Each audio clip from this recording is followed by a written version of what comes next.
शंभु ब्राह्मण की कथा। एक पिशाच बोला, शंभु विप्र कौन थे और वह राक्षस कौन था? ये वृतांत विस्तार पूर्वक आप हमें बताइए। हे द्विजश्रेष्ठ, हम पर इतनी कृपा करिए। नरसिंह जी ने कहा, अच्छा सुनो, मैं एक पुरातन कथा तुम लोगों को सुनाऊंगा। शिवकांचीपुरी में पवित्र व्रतधारी एक ब्राह्मण रहता था। उसका नाम शंभु था। वह बहुत दिनों तक अपनी स्त्री के साथ उस नगरी में रहा। एक दिन वह ब्राह्मण किसी वन में एकांबर नामक शिव के समीप पौराणिक के मुख से चैत्र मास महात्म्य की कथा सुनने लगा। वहां पहुंचकर उसने चैत्र मास में अयोध्या स्नान का बड़ा फल सुना। बहुत दिनों बाद उस कथा का स्मरण करके वह चैत्र मास लगने के पहले ही अयोध्या जाने के लिए अपने घर से निकल पड़ा। उसने अपने साथ अपनी स्त्री को भी ले लिया। वो धीरे धीरे अयोध्या की ओर चला। राह में गंगा जी पड़ी तो उन्हें पार किया। वहां से थोड़ी दूर आगे गया ही था कि वन में कर्कश नाम का एक भील धनुष बाण लिए हुए मिला। उसने ब्राह्मण देवता को धमकाकर सब कुछ छीन लिया और केवल एक कपड़ा पहनाकर छोड़ दिया। यहाँ तक कि उसने इन लोगों का पवित्र पाथे भी ले लिया। तब ब्राह्मण ने उससे प्रार्थना की कि मेरे कपड़े लत्ते सब कुछ ले लो, लेकिन रास्ते में खाने की वस्तुओं वाली वो पोटली वापस दे दो। ब्राह्मण की बात सुनकर कर्कश ने वो पोटली खोली और देखा कि उसमें बहुत सी खाने पीने की चीजें बंधी हैं। उस व्याध ने उसमें 10 केले के फल भी देखे। वे फल कच्चे और सूखे हुए थे। उन फलों को देखकर उसने मन में सोचा कि इन फलों की तो हमें कोई आवश्यकता है नहीं, फिर इसे क्यों ना दे दूं। ऐसा निश्चय करके उसने केले वापस दे दिए और सपत्नीक ब्राह्मण ने चैत्र मास के प्रारंभ में वे केले के फल खाए। उस रंभा फल के दान से कर्कश व्याध के हृदय में शुभ बुद्धि का प्रादुर्भाव हो गया, जिससे उसकी क्रूरता नष्ट हो गई और सात्विकता आ गई। हे पिशाचु, जब उस भील की मति पवित्र हो गई तो उसने ब्राह्मण देवता से पूछा कि किस कार्य से आप इधर आ पहुंचे। शंभु ने उत्तर दिया कि मैं कांचीपुरी से आया हूँ और अयोध्या जा रहा हूँ। वहां चैत्र मास में स्नान करूंगा। इस तरह ब्राह्मण की बात सुनकर कर्कश ने कहा कि चैत्र स्नान से क्या लाभ होता है, ये आप विस्तार पूर्वक हमें बताइए। ब्राह्मण भक्ति पूर्वक कर्कश की चैत्र मास के स्नान का फल बताने लगा। उसने कहा कि चैत्र स्नान से भगवान रामचंद्र प्रसन्न होते हैं। संसार के प्राणी उन्हीं की कृपा से सब प्रकार के सुखों को भोगते हैं और अंत में उन्हें मोक्ष भी मिलता है, इसमें कोई संदेह नहीं है। इस तरह विप्र की बात सुनकर कर्कश ने कहा कि कृपा करके आप हमें मोक्ष का स्वरूप बताइए। इस प्रकार कर्कश का प्रश्न सुनकर ब्राह्मण ने अपनी पत्नी से कहा, प्रिय, देखो तो कितने आश्चर्य की बात है। चैत्र मास में केले के फलों के दान से ये भी कैसे कैसे प्रश्न कर रहा है। इतनी बात अपनी स्त्री से कहकर ब्राह्मण प्रेम पूर्वक कर्कश से कहने लगा, हे महाव्याध, तुम्हारा प्रश्न बहुत ठीक है। अब मैं तुमको मोक्ष का स्वरूप बता रहा हूँ, तुम सावधान मन से सुनो। मोक्ष उसे कहते हैं जिसे पाकर प्राणी को फिर जन्म न लेना पड़े। इस तरह ब्राह्मण की बात सुनकर कर्कश ने फिर कहा, उसकी प्राप्ति मुझे जिस तरह हो सके वो उपाय बताइए। शंभु ब्राह्मण ने कहा, हे कर्कश, जिस तरह तुम्हें मोक्ष की प्राप्ति हो सकती है वह उपाय मैं तुम्हें बतलाता हूँ।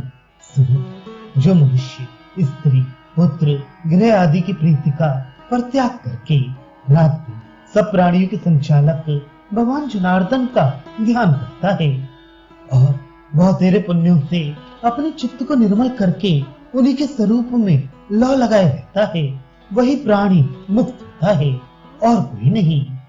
ऐसा कहने पर कर्कश ने अपना धनुष बाण फेंक दिया और वेग के साथ शंभु के पैरों पर गिर पड़ा और कहने लगा, हे ब्राह्मण देवता, हमारी रक्षा करो। उसी समय एक राक्षस दौड़ता हुआ उस स्थान पर आ पहुंचा जहां तीनों बैठे वार्तालाप कर रहे थे। राक्षस को आते देखकर वे तीनों भागे। राक्षस भी उन्हें पकड़ने के लिए बिल्कुल समीप पहुंच गया। उसे निकट देखकर शंभु ने रामचंद्र जी का स्मरण करके अपने कमंडल का जल उस राक्षस के मुख में फेंक दिया। राम नाम से अभिमंत्रित जल के पड़ने से उस राक्षस को अपने पूर्व जन्म का स्मरण आया।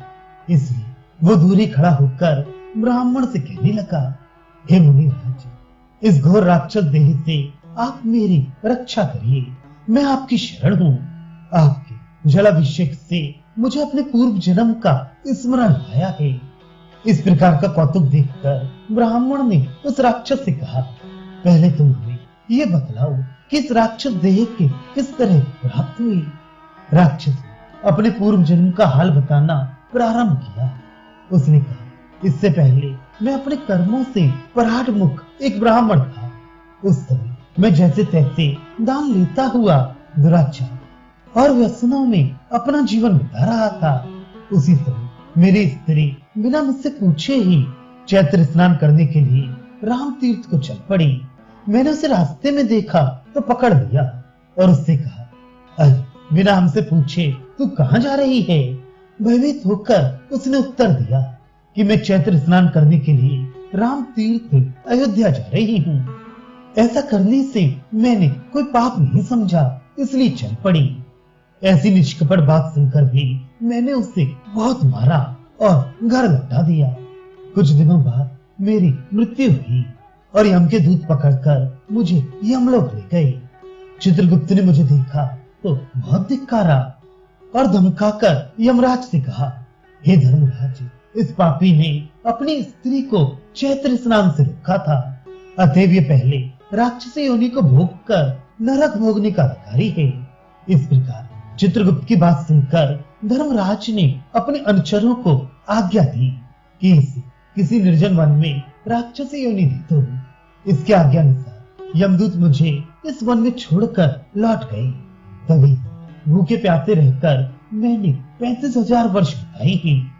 मुझे नहीं मालूम कि मैंने कौन सा पुण्य किया था जिसके प्रभाव से इस निर्जन वन में आप जैसे सज्जन के सदगति प्रद दर्शन प्राप्त हुई। उसकी बात सुनकर शंभु ने क्षण भर अपने हृदय में उसके पूर्व सुकृत का ध्यान किया और कहने लगी, हे राक्षस, तुमने पूर्व जन्म में जो सुकृत किया था वो मैं बतला रहा हूँ। उसी के प्रभाव से हमारा तुम्हारा साक्षात्कार हुआ है। एक बार तुमने चैत्र शुक्ल एकादशी को किसी के यहाँ भोजन किया, तांबूल दक्षिणा ली और एक वस्त्र में रखकर उसे तुमने अपनी कमर में लपेट लिया। द्वादशी को तुम सवेरे उठे और गंगा स्नान करने चले गए। वे कमर में लिपटी हुई दक्षिणा और तांबूल भूल से गौतमी नदी के तट पर गिर गया। उसे किसी ब्राह्मण ने उठा लिया, किंतु उसके विषय में तुम्हें कुछ ख्याल नहीं था। चैत्र मास में उस दक्षिणा और तांबूल के दान से ही आज इस निर्जन वन में हमसे साक्षात्कार हुआ है। देखो, चैत्र में तांबूल के दान का कितना बड़ा महात्म्य है। अतः इस मास में तांबूल दान अवश्य करना चाहिए। इस तरह उस राक्षस को चैत्र मास का महात्म्य सुनाकर शंभु ने कर्कश से कहा, हे महाबुद्धिमान कर्कश, मेरी बात मानो और आज ही मेरे साथ अयोध्यापुरी को चल दो। चैत्र मास में सरयू स्नान मात्र से तुम सब पापों से मुक्त हो जाओगे। ऐसा कर्कश से कहकर शंभु ने उस राक्षस से कहा कि तुम महीने भर इसी स्थान पर रहो, क्योंकि अयोध्या नगरी में राक्षस लोग नहीं जा सकते। इस कारण जब मैं चैत्र स्नान करके उधर से लौटूंगा और यहाँ आऊंगा तब तुम्हारा उद्धार करूंगा। तुम इसमें कुछ संशय मत करो। मैं कसम खाता हूँ कि ब्राह्मण हत्या करने तथा गौ एवं मुनियों की निंदा करने से जो पातक होता है वो पातक मुझे लगे। यदि मैं तुम्हारा उद्धार किए बिना वापस जाऊं, मद्य पीने और स्वर्ण चुराने से जो पातक होता है, यदि मैं तुम्हारा उद्धार किए बिना जाऊं तो वो मुझे पातक लगे। जो पाप भ्रूण हत्या तथा चैत्र मास में स्नान न करने से लगता है वो मुझे लगे, यदि बिना तुम्हारा उद्धार किए बिना जाऊं। इस तरह विविध प्रकार की शपथ खाकर शंभु ने उस ब्रह्म राक्षस को आश्वासन दिया। इसके बाद जब व्याध ने चारों ओर दृष्टि उठाकर देखा तो चैत्र स्नान का महात्म्य सुनने के कारण उस वन के 10 योजन तक उसे सब वृक्ष फल फूल से लदे दिखाई दिए और सुगंधित वायु चलने लगी। उस वन की सब नदियों में गणगौर निनाद करता हुआ जल बहने लगा और मयूर मंडली नाचने लगी। चैत्र मासिक कीर्तन के महात्म्य से वन की ये सुषमा देखकर कर्कश ने भी चैत्र मास को सब मासों में श्रेष्ठ माना। तदनंतर वे तीनों उस वनेले मार्ग से अयोध्या के लिए चल पड़े। वे वनस्थली की शोभा देखते हुए चले जा रहे थे। तब तक उन्हें सिंह और हाथी का महान गर्जन सुना। आगे आगे हाथी भागा जा रहा था और उसे पीछे से सिंह खदेड़ता जाता था। लड़ते हुए वे दोनों उसी मार्ग पर आ पहुंचे जहां से ये तीनों अयोध्या जा रही थी। उन दुष्टों को रास्ता रोकते देखकर शंभू ने कर्कश से कहा, देखो कर्कश, चैत्र मास करने वालों के पद पद पर विघ्न आते ही, किंतु लोगों को चाहिए कि विघ्न बाधाओं से डरकर पीछे न हटे। काशीवास में पुत्र पुत्री के विवाह में, गीता पाठ में, राम का ध्यान करने में, चैत्र स्नान में और तुला आदि महादान में बड़े बड़े विघ्न आया करते हैं। ब्राह्मण के उन शब्दों को सुनकर उन दोनों दुष्टों हाथी और सिंह को अपने पूर्व जन्म का स्मरण आया, जिससे मेरी रक्षा करो, मेरी रक्षा करो, इस तरह कहते हुए वे चिल्लाने लगे। वे उसे शंभु नामक ब्राह्मण की शरण में गए। शंभु भी उन पर दयालु होकर उनसे पूछने लगे कि तुम लोगों को ये दुष्ट योनि क्यों मिली, ये वृत्तांत हमें सुनाओ। इस तरह विप्र का प्रश्न सुनकर सिंह ने कहा, इसके पूर्व वाले जन्म में मैं रामेश्वर क्षेत्र का निवासी एक ब्राह्मण था। मैं सब धर्मों का निंदक था और पाखंड से भरी बातें किया करता था। एक बार चैत्र के महीने में श्री राम तीर्थ में एक ब्राह्मण के मुख से मैंने चैत्र मास का महात्म्य सुन लिया और उसकी भरपूर निंदा की। मैं उन निंदा की बातों को पास ही बैठे हुए किसी तपस्वी ब्राह्मण ने सुन लिया और उसने उसी समय मुझे श्राप देते हुए कहा, तूने चैत्र मास की निंदा की है, इसलिए तू किसी क्रूर जाति में जाकर जन्म ले। जबकि एक वन में तू किसी ब्राह्मण के मुख से चैत्र मास का महात्म्य सुनेगा, उस समय तेरे श्राप की शांति होगी। हे विप्र, इस तरह मैंने आपको अपने पूर्व जन्म का वृत्तांत कह सुनाया। उसी के श्राप से मैं महाभयदायिनी इस सिंह की योनि में आ पड़ा हूँ। आज आपके मुख से चैत्र मास में राम नाम सुनने से मुझे मेरे पूर्व जन्म की बातें स्मरण आ गई। हे विप्र, अब मुझे इस सिंह योनि से बचाइए। इस प्रकार सिंह की बात सुनकर ब्राह्मण ने हाथी से कहा कि तुम किस पाप से इस दुष्ट योनि में आए हो। तब हाथी ने अपने पूर्व जन्म का हाल सुनाते हुए कहा, हे विप्र, मैं भी अपने पूर्व जन्म का वृतांत सुनाता हूँ, उसे सुनिए।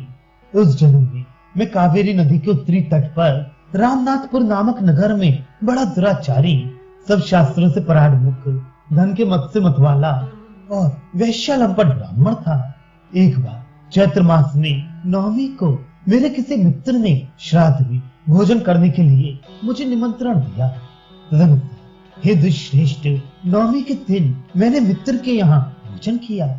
उसी पाप से इस हाथी की योनि में आ पड़ा हूँ, क्योंकि शास्त्रों का ये विधान है कि प्रत्येक मास की नवमी को किसी के यहाँ भोजन न करें। यदि ऐसा न हो सके तो चैत्र शुक्ल रामनवमी को तो अवश्य इस बात पर ध्यान दें। मैं नहीं जानता कि किस पुण्य से इस समय सब प्रकार के क्लेशों को हरने वाला आपका सत्संग प्राप्त हुआ। उसकी बात सुनकर शंभू ने क्षण भर अपने मन में ध्यान किया और उसके पुण्य को जानकर कहने लगा, हे माता, सुनो, तुमने जो पुण्य किया है सो मैं तुम्हें बतलाता हूँ। उसी के प्रभाव से आज हमसे भेंट हुई है।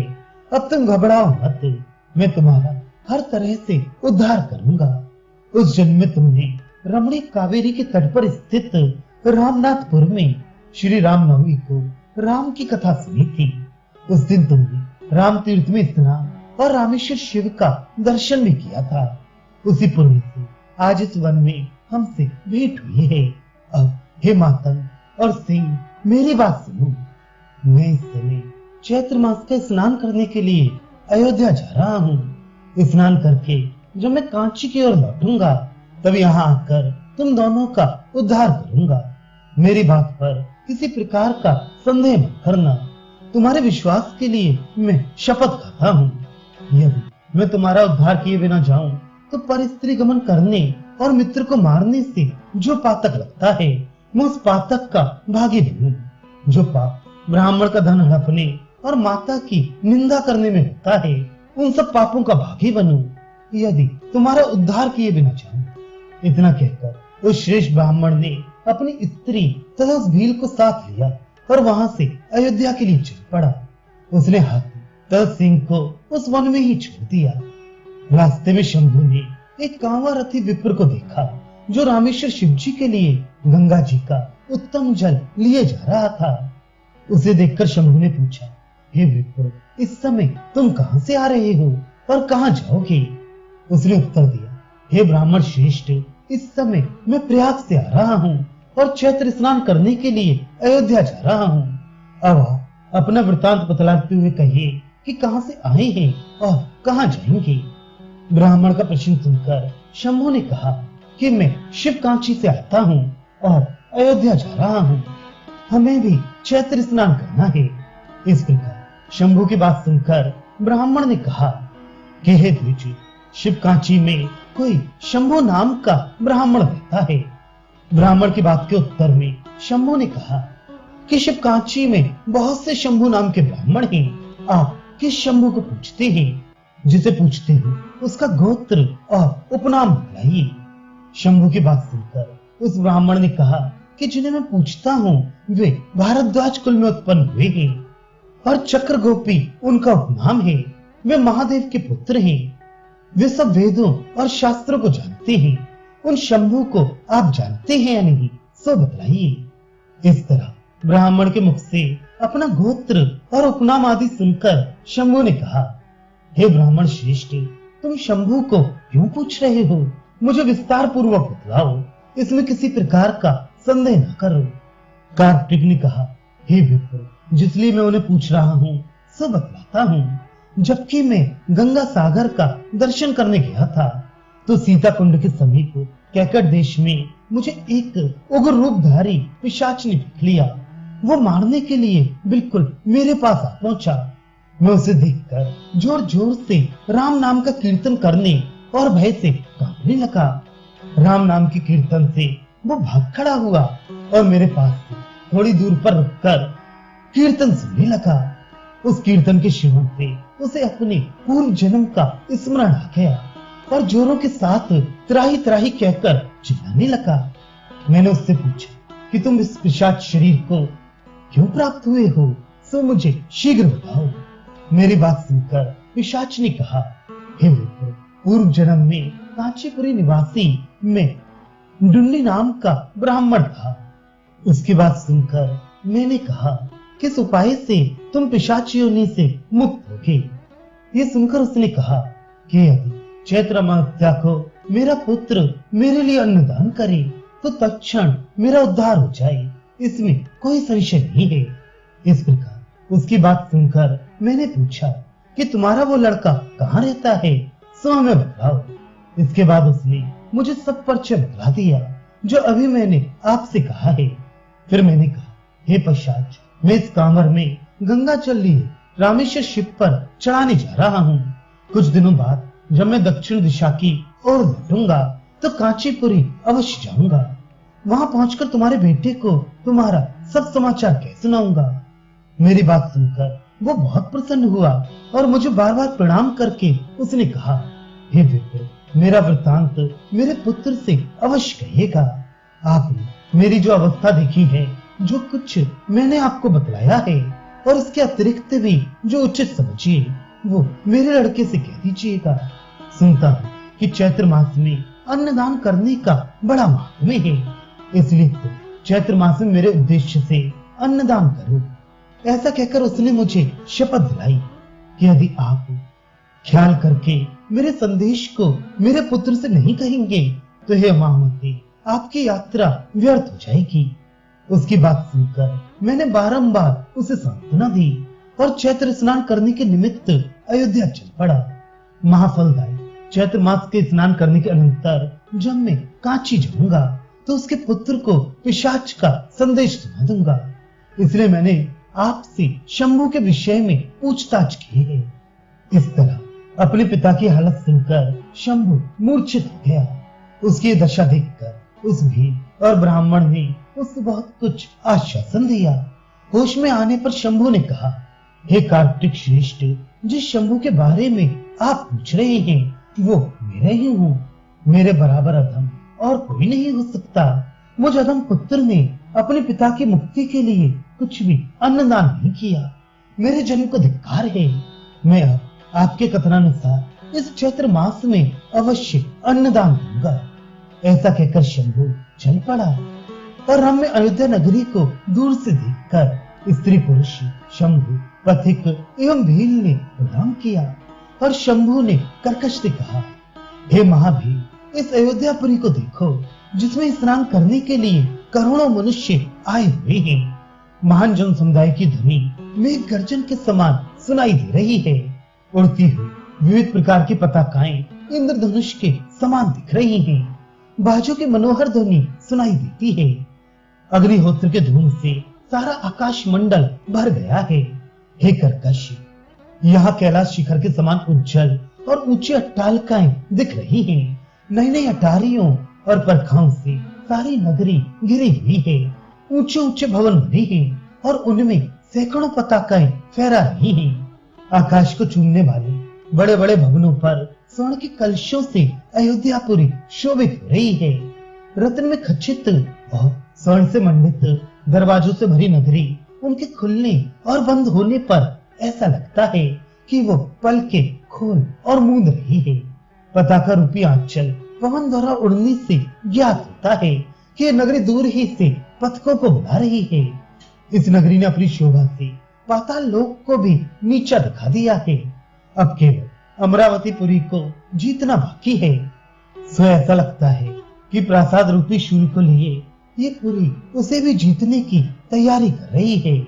इस पुरी क्षेत्र में ब्रह्मा, विष्णु और शिव के साथ साथ सब देवता और ऋषि गुप्त रूप से निवास करते हैं।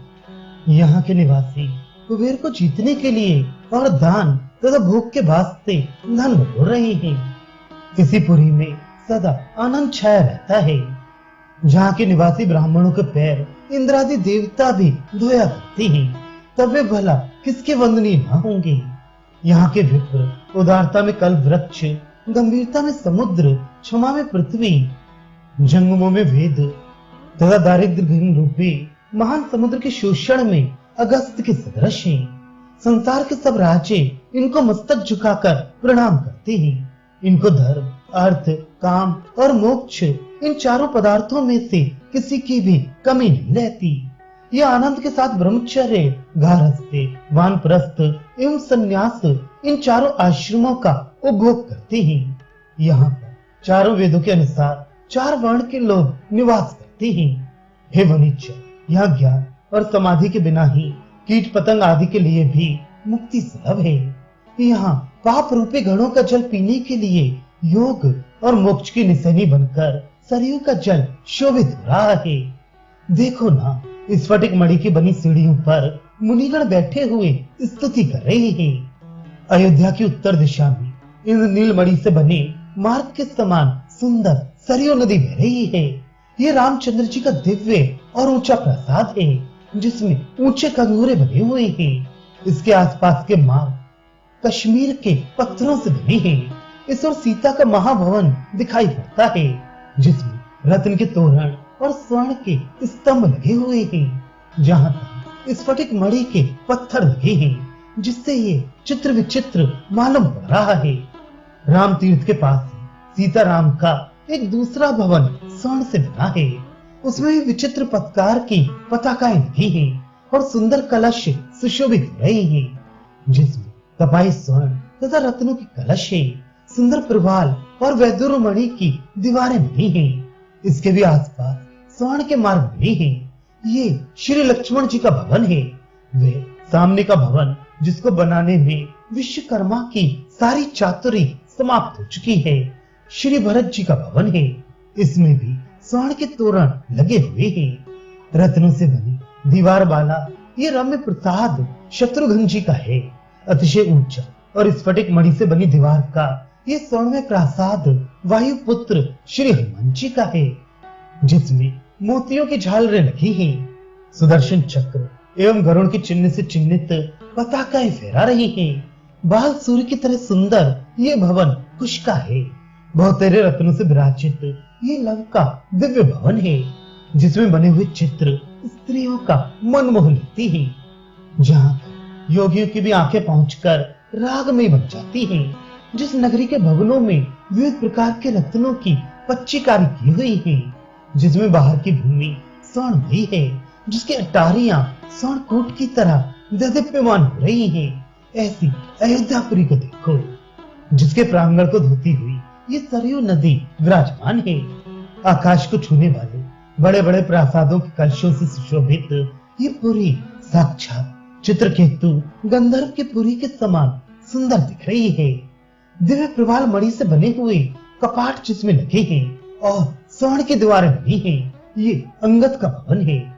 गरुड़ मणि की जिसमें प्रतिलियां बनी हैं, नैनों को आनंद देने वाला वो भवन पुष्कर का है, जिसका फर्श विशुद्ध स्वर्ण की बनी है और सुंदर पताकाएं जिसमें फहरा रही हैं। ये परम मनोज प्रासाद वीर तक्ष का है। इधर देखो, नवरत्न में सिंह विद्यमान है। इस नवरत्न में सिंह की बड़ी महिमा है। इसके प्रभाव से वामन भगवान ने 3 पैरों से तीनों लोकों को नाप लिया था। चौथा कोई लोक ही नहीं बचा था जिसे नापते। जिसके घर में ऊपर को पैर उठाए नवरत्न का सिंह विराजमान हो, तो पाप रूपी मतवाले हाथियों का उसे कुछ भी भय नहीं रहता। हेमवृत्तिमय रत्न के शिखर से विराजित ये प्रासाद सुबाहु का है। रत्न, प्रवाल, स्फटिक और नील काश्मीर से निर्मित ये प्रासाद युग केतु का है। कलह, उत्पल, शोण, अरविंद तथा शतपत्र से विराजित समस्त पापों को हरने वाला ये राम तीर्थ दिखलाई पड़ रहा है, जिसकी भूमि चंद्रकांत मणि से बनी है। अति टपकते हुए ठंडे जल की बूंदों के गिरने से ग्रीष्म ऋतु का संताप दूर हो जाता है। दमकते हुए कुरविंद मणि के लगे रहने से यहाँ शुकों को मूंग और अनार के फल का भ्रम हो जाता है। इस प्रकार की सुंदर, रम्य और पताकाओं से विराजित दूसरी अमरावतीपुरी के समान देदीप्यमान इस अयोध्यापुरी को देखो, जहाँ की प्रतोली के मस्तक पर विराजमान स्वर्ण के भवन ऐसे दिख रहे हैं जैसे अनंत सूर्य एक साथ रामचंद्र जी का दर्शन करने आ गए हों। नरसिंह ने कहा। इस तरह कहकर अपनी पत्नी कार्तिक तथा कर्कश के साथ साथ शंभु अयोध्यापुरी में प्रविष्ट हुआ। पहले राम तीर्थ पर पहुंचकर उसने छौर आदि कराया और एक दिन उपवास करके तीर्थ श्राद्ध किया। जब चैत्र के शुक्ल अमावस्या तिथि आई तो उसने अपने पिता की मुक्ति के लिए विधिवत अन्नदान किया। उस चैत्र मास में अमावस्या को शंभु ने कार्तिक के कथनानुसार जो अन्नदान किया, उसके पुण्य से तत्काल उसका पिता पिशाच योनि से मुक्त होकर स्वर्ग को चला गया। तदनंतर शंभु ने अयोध्या में चैत्र स्नान और शास्त्रोक्त विधि से उसका उद्यापन किया। कर्कश में चैत्र स्नान करके सब पापों से मुक्त हो गया और साधु वृत्ति से उसने अयोध्या में ही बहुत दिन बिताए। अंत में राम का स्मरण करते करते उसने शरीर त्याग दिया। अयोध्या में मरने से उसे विष्णु लोक की प्राप्ति हुई। शंभु ने स्नान करने के बाद श्री रामचंद्र जी को बारंबार प्रणाम करके कांचीपुरी को जाने की तैयारी की। अपनी स्त्री और उस कार्तिक को साथ लेकर शंभु उसी मार्ग से लौटकर उधर चला जहाँ अयोध्या जाते समय सिंह और हाथी को छोड़ आया था। वहां पहुंचकर उसने हाथ में जल लिया और चैत्र स्नान के पुण्य में से 2 दिन का पुण्य देकर उन दोनों को उस योनि से मुक्ति दी थी। इसके अनंतर वे दोनों हाथी और सिंह दिव्य माल से अलंकृत हो और दिव्य विमान पर आरूढ़ होकर विष्णु लोक को चले गए। इसके बाद शंभु अपनी स्त्री के साथ आगे बढ़ा। जाते जाते वो उस स्थान पर पहुंचा जहाँ के जाते समय शपथ करके उस राक्षस को वन में छोड़ आया था। वहाँ राक्षस को सामने देखकर शंभु ने अपनी स्त्री से कहा, हे काशी, जो तुमने शीतला गौरी का व्रत किया है। हाथ में जल लेकर उसके एक दिन का पुण्य इस राक्षस को दे दो। इस प्रकार शंभु की आज्ञा सुनकर उस काशी नामनी दुष्पत्नी ने अपना पुण्य उसको दे दिया। इसके प्रभाव से उस राक्षस ने अपनी वो अधम देह छोड़ दी और दिव्य विमान पर चढ़कर ब्राह्मण तथा ब्राह्मण पत्नी को प्रणाम करता हुआ विष्णु लोक को चला गया। शंभु चैत्र मास के महात्म्य का वर्णन करता हुआ कांचीपुरी को चल पड़ा। हे पिशाचगण, आप लोगों ने जो कथा पूछी सो राक्षसों के उद्धार से संबंध रखने वाली सब बातें कह सुनाई। रामदास ने कहा, ऐसा कहकर नरसिंह ने अंजलि में जल लिया और अपने चैत्र स्नान के पुण्य में से 2 दिन का पुण्य उसे दे दिया। फिर अपनी स्त्री से कहा कि तुमने चैत्र में जो शीतला गौरी का स्नान किया है उसमें से 1 दिन का पुण्य इस पिशाचिनी को दे दो, इससे इसका उद्धार हो जाएगा। इस पर कुछ विचार मत करो। इस प्रकार स्वामी की आज्ञा सुनकर उस कमल नयनी ने अपना पुण्य दे दिया। तब शीघ्र ही वे सब पिशाच योनि से मुक्त होकर अपने अपने रूप को प्राप्त हो गए। इसके अनंतर उन्होंने नरसिंह को प्रणाम किया, बारंबार उनकी स्तुति की और उनसे पूछकर अपने गुरु के आश्रम को चले गए। गुरु ने भी अतिशय हर्षित होकर अपनी कन्या उन्हें दी थी। उनमें ज्येष्ठ भ्राता को ज्येष्ठ कन्या तथा कनिष्ठ को एक दूसरी सगी कन्या समर्पित की। इसके अनंतर वे दोनों अपनी अपनी स्त्री को साथ लेकर पिता के आश्रम पर गए। उनके माता पिता भी स्त्री के साथ अपने बेटे को आते देखकर प्रसन्न हुए। नरसिंह भी अपनी भार्या के साथ अब्जक नगर को चल पड़े। चैत्र स्नान के पुण्य से उनके एक पुत्र हुआ जिसका नाम रामदास है और वो मैं हूँ। कुछ दिनों बाद मेरे माता पिता का देहांत हो गया और वे विष्णु लोक को प्राप्त हुए। हे शिष्य, इस प्रकार चैत्र स्नान की महिमा का कितने ही मनुष्य, देवता, सिद्ध तथा गंधर्वों ने अनुभव किया है। इस कारण अच्छे मनुष्यों को चाहिए कि चैत्र मास में स्नान करके राम तीर्थ में जाकर रामचंद्र जी का पूजन करें। तुमने जो पूछा मैंने सब कुछ कह सुनाया। अब क्या सुनने की इच्छा है सो कहो, मैं उसे सुनाऊं।